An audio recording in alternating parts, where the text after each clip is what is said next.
This video is made possible by the following sponsors. Make sure to check them out, show them some love, and of course, enjoy the video.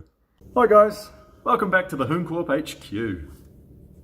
So I've had a few weeks now, just over a week now, to sort of get over the 24-hour that we just did. Of course, the Pulsar and the Commodore, and that was a race and a half, wasn't it just?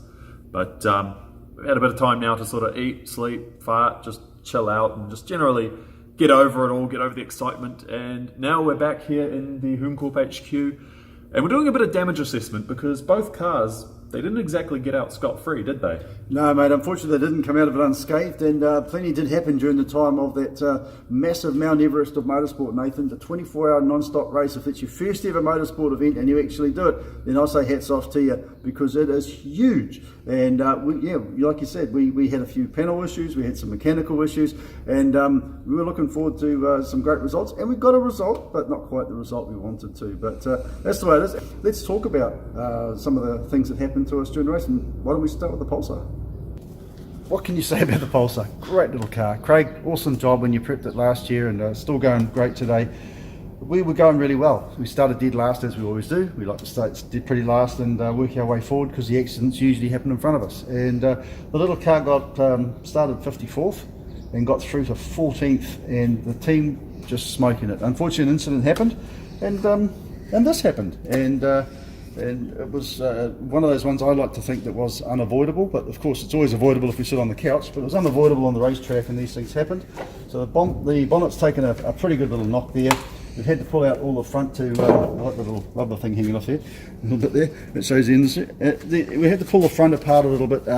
This is just a cosmetic support panel here. This is the radiator support panel here. It's pretty bent, but this is the biggest concern, is this front part of the subframe there is bent around, and just in this little front rail here, there's quite a bit of damage in there, and it's not good, but never mind, these things happen. We can see the level of excitement that was raised in the accident. It's so much so excitement that the radiator was, this is the aircon radiator. I always run aircon radiators because, as you can see, they protect the radiator itself, and this did a fantastic job of that. Unfortunately, it's pushed into the main radiator, and then if you look just at the top here, there's a little bit of damage there, and of course that's what was terminal for the car, so we had to come in and change the radiator. And the bumper here has done a good job. I'll just quickly show you how bad it is in the bumper. I think you might have seen the other shots. But it's all pretty throw it away, never going to use that again bumper, but that's the way life is. And luckily we didn't have the genuine Ortec bumper on there. Talking about the engine seems to be okay, but it did actually have an engine mount issue. This is actually quite a new mount, just down here. I don't know if you can see those splits in the rubber there, and around the side there and everything as well. And after the incident, the guys are complaining not long later that there was movement in the gear changes. That'll be why, as well as the just general gear change in that itself. But look, the car's done really well. It survived 2 24s. It's the only time we've used it. We took it to Taupo, and it was just there for a little bit of a parts car, which is as it ended up being. We even used the spark plug lead and a few bits out of it. And these things happen. So, we'll move on. We're going to have to assess it, and obviously get our mates at the body shop to have a look at the car and see how bad it is. But it's a long way from dead, this car, the little N15 Pulsar. So stay tuned on this one. And the Commodore, meanwhile, kept out of the excitement a bit more. There wasn't as many big crashes and bashes, but unfortunately she did end up being pretty terminal. Engine came knocking, and we at Hooncorp, we've never not finished a race until now. But that's okay, but let's just have a look at some of the damage, because like we said, neither of the cars came out scot-free, and in particular there's this one here. So what happened here was went up on the inside of a Levin, and you can see here there's pretty much pit maneuvered the car, and there's big grazes up here, and it sort of biffed this general area. But then that wasn't the end of it. If you actually come around here, you can see the Levin was here. It would have actually been spun all the way around here, and it's actually tagged the Commodore again on this side. This is the bigger of the hits. You see all the cracked bog, and it's got all the steel, and it's all paint cracking off, and it's all looks quite nasty. But then it's also carried on and done a nice little strike through our signage here.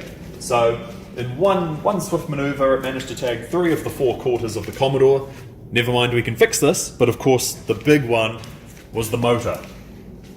Eventually, at around sort of 8 AM, 8 in the morning, after about 17 hours of racing, the old Commodore finally said, that's enough, waved the white flag, and motor was done for.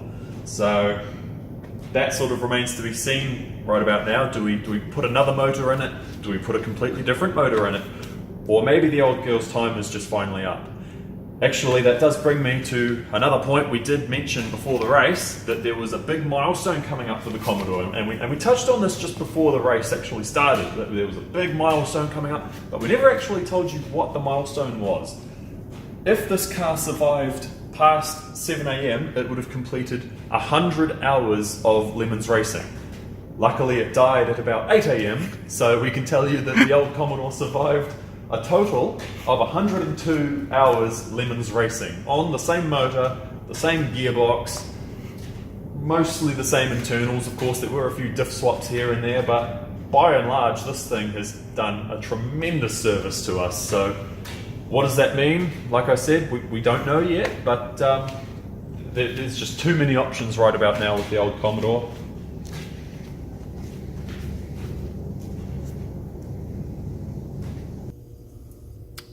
So I think the big question is, can we fix these?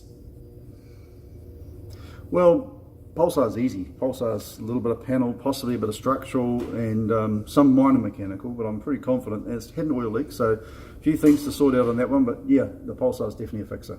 Commodore? That's a bit of a tougher one. Like I said, there's too many. The motor's rooted, so knackered. It's going to need a new motor. Like I said, do we use the same motor? Do we do something a bit sillier? There are multiple options on the Commodore, so we'll just panel. A lot of panel. She's had a rough life, the old VN. Yeah, I guess we'll just have to wait and see. We've got the other Lucino there too, the other Nissan. I mean, if the Commodore doesn't make the grade anymore, then the Lucino, it's easy, just needs an engine, it's mint. There are plenty of options. And of course, September is only 4 months away. That's not a lot. That's not a long time. 3.5 months away. That's where you put the finger on the thing. 3.5 months away. Stop Remember you did that to me when I did that other. Well, yeah, it's only 3.5 months away. 6th of September. It's a 3-dayer. Friday, Saturday, and Sunday. So it's an easy one to do. If you're keen on getting involved in 24-hour Lemons, you've sat on your hands long enough. You're sick of eating potato chips on the couch. Give us a call. Get in touch with 24 Hours of Lemons NZ. Not Le Mans, it's Lemons. So please make sure you do that one. It's all one letter, LEMONS, 24 Hour of Lemons. Don't do the Le Mans thing. But yeah, we're keen. We want to do something for September. Don't know what just yet. It's really up to you. If you want to get in there and support us, and if you've driven before, you want to drive, and we had a really good team. We had a really good pit, man. We had like a dream team. That was awesome. That pit was awesome. We had 10 fantastic people, 8 fantastic people, and us 2 Muppets. But we really enjoyed it, and would like to see if you want to get involved with us as well. If you want to come and help out, if you want to drive, or other things like that, give us a call. But definitely get in touch with Lemons as well if there's something you want to help out from that side of the event too. So plenty of things to think about. Plenty of things, and just remember, guys, even if you're not the fastest driver out on the grid, you're still going faster than everybody else on the couch. Cheers, guys.